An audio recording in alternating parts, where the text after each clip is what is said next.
The primary purpose of the process is to screen out weak or frivolous accusations to protect the innocent from the ordeal of a trial. James Klinger. The principle of the grand jury. The principle of a grand jury indictment prior to trial for a capital or other infamous crime has a long and somewhat checkered history in American and English jurisprudence. Today, the primary task of a grand jury is to determine whether there is sufficient cause to bind over an accused criminal for trial. If so, this jury, composed of private citizens, issues a, quote, true bill, end quote, of indictment or a, quote, presentment, end quote. Presumably, the primary purpose of this process is to screen out weak or frivolous accusations to protect the innocent from the ordeal of a trial. But that was not the original function of the grand jury.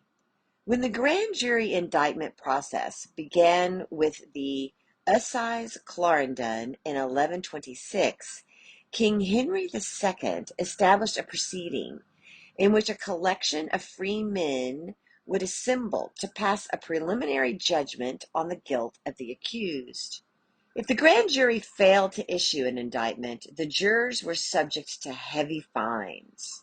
If they did indict, the accused was often subject not to a trial by jury of his peers, but to a trial by ordeal, which normally did not end well for the accused. Over the years, grand juries gained some measure of independence from the prosecution and from the crown, and their indictments were not construed as determinations of guilt. The practice of grand juries in colonial America was crucial to not only the administration of justice, but also to the political resistance to British rule. In several instances, colonial grand juries refused to indict criminal suspects accused by the royal governors and attorneys general of the colony. In what is probably the most famous colonial press freedom trial, a printer, John Peter Zinger, was accused of seditious libel by the New York governor William Cosby, but two grand juries refused to indict him.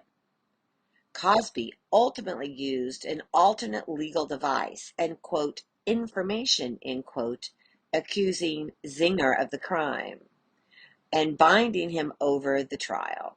A petite or trial jury acquitted Zinger, demonstrating the independence of the courts and the importance that private citizens can have when they participate in a legal proceeding.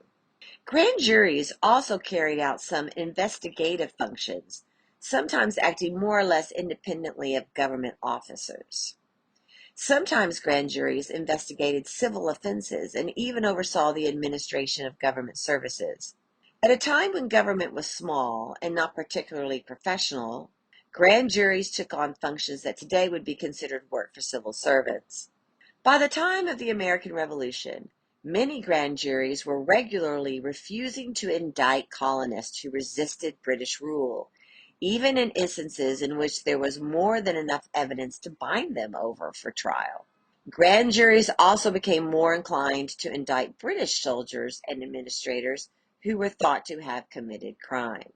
After independence, the framers of the United States Constitution sought to include a guarantee that anyone accused of a capital or otherwise infamous crime would first have the case examined by a grand jury, with limited exceptions for military personnel during times of war or insurrection. The protection was included in the Fifth Amendment, which also contains protection against self-incrimination and violations of due process. No longer could anyone accused of a federal crime be brought to federal court under an, quote, information, end quote, sworn by a federal officer. They must first face a grand jury made up of private citizens. Most states make use of grand juries, although a few do not. In those states, criminal defendants are bound over for trial through the use of an, quote, information, end quote. An example, a sworn statement by a competent public officer testifying that there is probable cause to believe the accused is guilty of a crime. In the case of Hurtado versus California, the United States Supreme Court ruled that California's failure to rely on a grand jury indictment in a capital case did not violate the 14th Amendment's Due Process Clause. Most provisions of the Federal Bill of Rights have been incorporated by the Due Process Clause, but the grand jury indictment requirement has not. This may be explained by the common criticisms of the procedures used in grand jury proceedings. Nonetheless, many observers believe that the requirement should be incorporated. Grand juries are one of the primary ways in which private citizens participate in the justice system. In many cases, grand juries may be the only juries criminal defendants will ever face, since so many cases result in plea bargains that are accepted by a judge without impaneling a jury. If grand juries are not used, the accused may never have an opportunity to have their case considered by any collection of private citizens. This essay was written by James C. Klinger, Ph.D. He is an emeritus professor of political science at Murray State University. His teaching and research has focused on state and local government, public administration, regulatory policy, and political economy. His forthcoming co-edited book is entitled Local Government Administration in Small Town America. I am Janine Turner, founder of Constituting America. I and Kathy Gillespie, Constituting America's CEO, thank you for joining us for our 13th annual 90-day study. Our annual studies are entitled 90 plus 90 equals 180. History holds the key to the future because history does hold the key to the future, or as Shakespeare said, the past is prologue.